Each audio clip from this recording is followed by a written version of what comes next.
Pantoufler à droite, pantoufler à gauche, pantoufler à droite.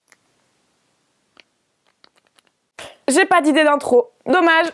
Aujourd'hui, on va parler des abdos. Enfin! C'est pas comme si ça faisait un truc genre depuis que j'ai créé ma chaîne qu'on me demande cette vidéo. Vous êtes sûrement beaucoup à espérer que je vous serve un circuit training abdos en 5 minutes. Une espèce de formule magique où il suffirait juste d'exécuter le truc et c'est bon, on aura des abdos. Bon, déjà des vidéos circuit training abdos, il y en a déjà des tonnes sur YouTube. Et je pense que la priorité avant de se lancer dans un quelconque circuit training, c'est de comprendre les bases. Comprendre ce qu'il faudrait faire pour avoir des abdos. Et pas juste exécuter une série d'exercices sans trop comprendre pourquoi on les fait. Parce que du coup, si tu comprends le pourquoi du comment, tu seras beaucoup plus efficace. Peut-être que je finirai par faire un ou plusieurs circuits training abdos, mais avant ça, je tiens absolument à placer les bases des bases des bases des bases.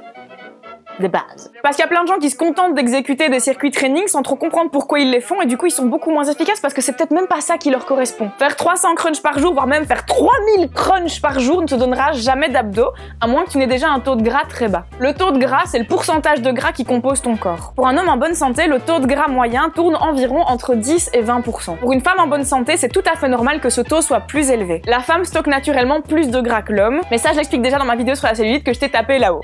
Je viens de taper un dab improvisé vers le haut, le dab du ciel.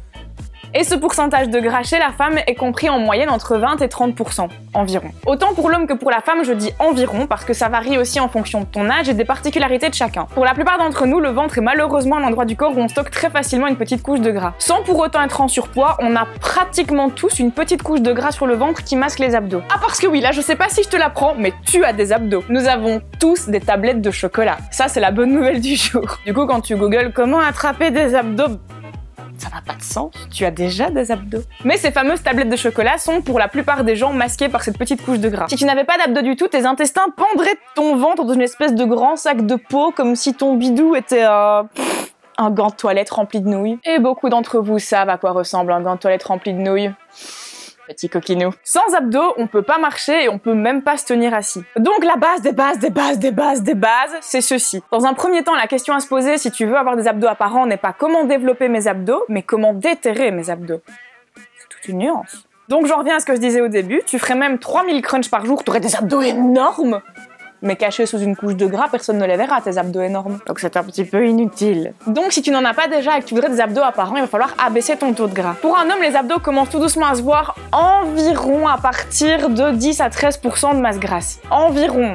Ça dépend encore d'une personne à l'autre. Et pour une femme, c'est tellement variable que ça vaut même pas la peine que je te sorte une fourchette. C'est entre 0 et 100% taux de gras. Ah bah ça c'est utile hein, comme info. Une femme qui a tendance à prendre très facilement du gras dans le bas du corps, qui aura des cuisses fort grasses, pourrait très bien avoir un taux de gras très élevé, mais ne pas prendre du tout de gras dans le ventre et avoir quand même des abdos apparents. Et vice versa.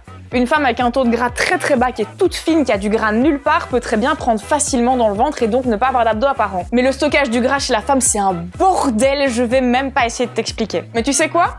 Toutes ces moyennes, ces pourcentages, ces chiffres et tout ça, oublie, ça sert à rien. Connaître tous ces chiffres ne te fera pas avoir des abdos plus vite, mais je te donne l'info histoire d'être complète. Maintenant que t'as toutes ces infos pas trop utiles, qu'est-ce que tu dois faire pour avoir des abdos apparents?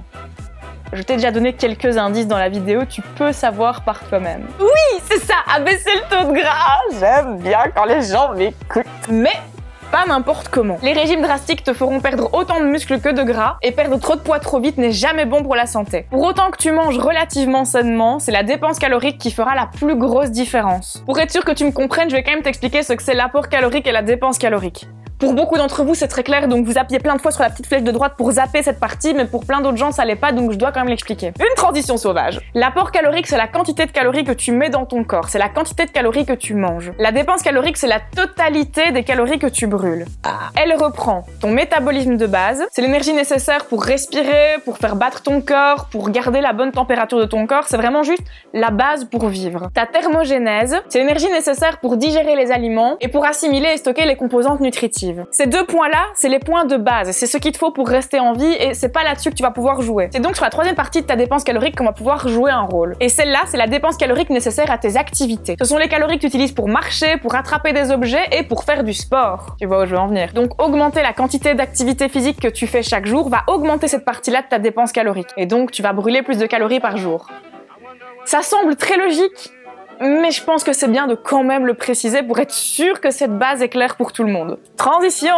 Beaucoup de régimes se basent sur une erreur impardonnable. N'agir que sur l'apport calorique en l'abaissant et non sur la dépense calorique. On va imaginer que là c'est ton apport calorique et que là c'est ta dépense calorique. Si tu ne veux ni prendre ni perdre du poids, il faut qu'ils soient au même niveau. Pour prendre du poids, il faut que ton apport soit supérieur à ta dépense. Pour perdre du poids, il faut que ta dépense soit supérieure à ton apport. Ça, c'est ce que tu gagnes, ça, c'est ce que tu perds. Donc, si c'est au même niveau, tu ne gagnes rien, tu ne perds rien. Ne pas modifier son apport calorique, mais augmenter sa dépense calorique est bien meilleur pour la santé que de faire le contraire et de baisser son apport calorique en ne touchant pas à sa dépense calorique. Ça fait au moins 10 fois que je recommence cette scène parce que j'oublie quelle main est quelle main. La plupart des régimes, ce qu'ils te demandent de faire, c'est ça.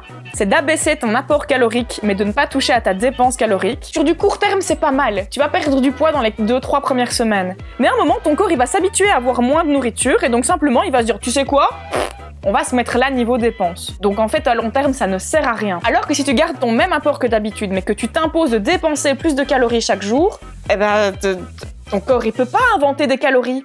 Il ne peut pas. Donc sur du long terme, c'est bien plus efficace de se dépenser que de s'affamer. Le corps est tout à fait capable d'adapter les calories qu'il libère. Le corps peut totalement s'adapter à un manque de calories et arrêter de perdre du poids en cours de régime. Alors que si tu fais du sport, le corps il saura pas y faire grand chose. Là, ce sera ta volonté que tu lui imposeras. Et il sera bien obligé d'aller puiser l'énergie quelque part, en l'occurrence dans tes stocks de gras. Si t'es pas certain de savoir bien te nourrir, je te renvoie à ma playlist sur la diète pour les perfectionnistes. J'explique comment bien se nourrir, mais surtout sans risquer de tomber dans des obsessions ou pire, des troubles alimentaires. C'est moi où, sur le pire, j'ai eu un horrible accent belge. C'est une des raisons pour laquelle j'ai pris autant de temps à me décider avant de faire cette vidéo sur les abdos, parce que je suis obligée, si je veux être honnête, de te dire qu'il va falloir perdre du gras, mais j'ai très peur d'être prise à l'extrême et de mettre dans la tête de certaines personnes qu'il va falloir s'affamer pour avoir des abdos. Il ne faut pas se sous-alimenter, il ne faut pas. Non seulement tu mets ta santé en danger, mais en plus tu n'auras pas de bons résultats. C'est pour ça que c'était indispensable pour moi de d'abord sortir la playlist sur la diète pour les perfectionnistes avant de sortir cette vidéo-ci. Comme ça, j'ai déjà une base sur laquelle j'explique comment bien gérer son alimentation sans se mettre en danger. Donc, s'il te plaît, ne te sous-alimente pas parce que tu vas y perdre ta santé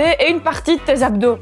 Ça n'a aucun sens. Gros résumé, mon tout premier conseil pour des abdos apparents, c'est d'augmenter ta dépense calorique. N'importe quelle activité fera l'affaire. Du vélo, de la natation, du basket, de la danse, de la boxe ou même marcher toute la journée pour faire du shopping. En supposant que tous les jours tu marches 4 heures pour faire du shopping, eh bien tu pourrais avoir des abdos.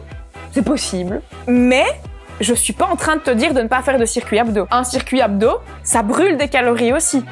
Je te dis simplement que ce n'est pas le seul moyen de déterrer tes abdos. J'ai pris la très mauvaise habitude de faire des vidéos beaucoup trop longues avec beaucoup trop d'infos pour que tout soit compris et assimilé. Donc on va arrêter ici cette vidéo. Et bien sûr, il y aura un ou plusieurs autres épisodes. Parce que les abdos, c'est un sujet vaste. Mais vaste, mon gars! Donc rendez-vous dans un prochain épisode où je pense que je parlerai par exemple des différents goals abdos. Si tu veux un ventre un petit peu dessiné avec une taille bien fine et bien marquée, ou si tu veux des bons gros abdos bien volumineux. Ça me ferait super plaisir si tu mettais un pouce en l'air, un commentaire et que même tu t'abonnais si t'étais vraiment quelqu'un de formidable. Et d'ici la prochaine vidéo, moi je te fais des gros poutous. Mouah. Oh, qu'il est beau!